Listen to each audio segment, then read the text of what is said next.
Well, what a great delight for me to be standing out here at Swan Island Dahlias. Now, we're going to be talking about the Swan Island Dahlia Festival that's happening. But first, Nick, I think a lot of us really are interested in the history of this place because it's become just a thing that you are in Portland, you think about Swan Island Dahlias. Right, that's a confusion for us because the name Swan Island. Right. Kind of everybody wants to go downtown, to the docks or whatever. To the island because there's no water. There's some fountains or there's some sprinklers going on, but no rivers here. We don't have an island out here, right?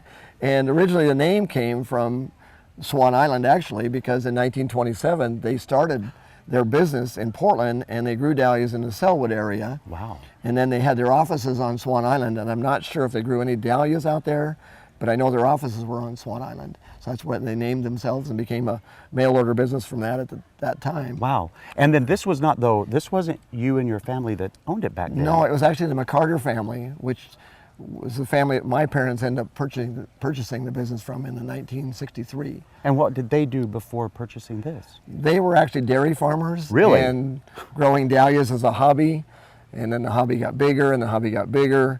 And finally he put a sign up or whatever and sold dahlias along with doing the dairy farm work. And it was just a big hobby for him. But then the McCarter family decided they needed to retire. It was time to move on to a different style of life anyway, and their children didn't want to carry on with the dahlia business, so they kind of secretly went around and visited dahlia gardens and just to see if they could find somebody that was capable of buying the dahlia farm down here, because Dad probably had maybe 1,000 plants or 2,000 plants on an acre. Wow. Whereas these guys had 20. This was just a hobby at that time for him. A small business, but a hobby business. And then these guys had 20 acres, and of course Dad, being in the dahlias, knew about the Swan Island farm being the biggest in the U.S. And so anyway, they had dinner with them, and a few weeks later they got a letter in the mail saying, we need to retire, we'd like to sell the business, would you be interested in buying the dahlia farm? And boy, he just lit up and said, I don't have to milk cows twice a day. Yeah, right. I'm going to sell the farm. And he packed all his kids up and moved the family down here in 1963. Wow. And I've been here basically ever since. And you guys really have, I think I heard you say it was a 20-acre area, at right? that time. But you've expanded. Yeah, it's almost 40 now. Wow, wow. And still, you are the largest dahlia grower in the States. Is that true? Right. Yeah. Wow. Probably the craziest, yes. And then you guys still, but that's what makes it fun coming out here. So then tell me all of the things that we're used to now, like, the cut flower stuff and the tubers, all of that stuff. You still do all that because that was happening all along. Right, it just kept expanding. When my daughters came back in the age of the internet and social medias and things, it has just expanded. Right.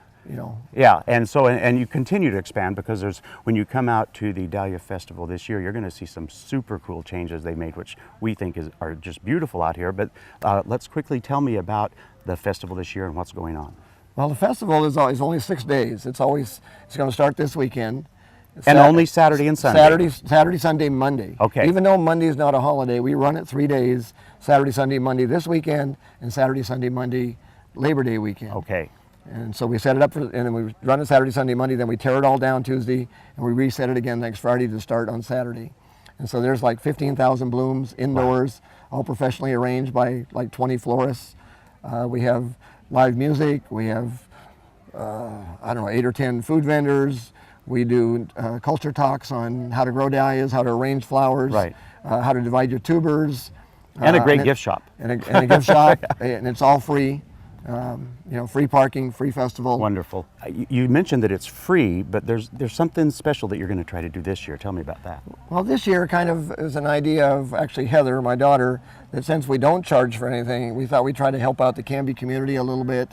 So the Canby Center, we're asking if anybody that wants to is donate non-perishable foods, canned foods, and we have barrels set up for that. So it's just to help support our community. If you can bring something out and donate to the cause, it'd be great. Because you still have different schools come out. They help in all kinds of ways anyway. So you really pay attention to your community. Local community, yeah. We have different groups that are doing fundraisers, helping with those parking this year and things, yeah. Well, every year to so many of us that live in the Portland, Vancouver area, you know, Swan Island Dahlias is kind of like our hello to fall, and we're seeing summer come to a close. And if you've never been here before, you must come out and see that. And if you have, make it a family tradition, because you're never going to regret it. So for more information, as always, we'll invite you to go to gardentime.tv. We'll click you over to their website. Nick, my friend, what a pleasure. Thank you so much. Thank you.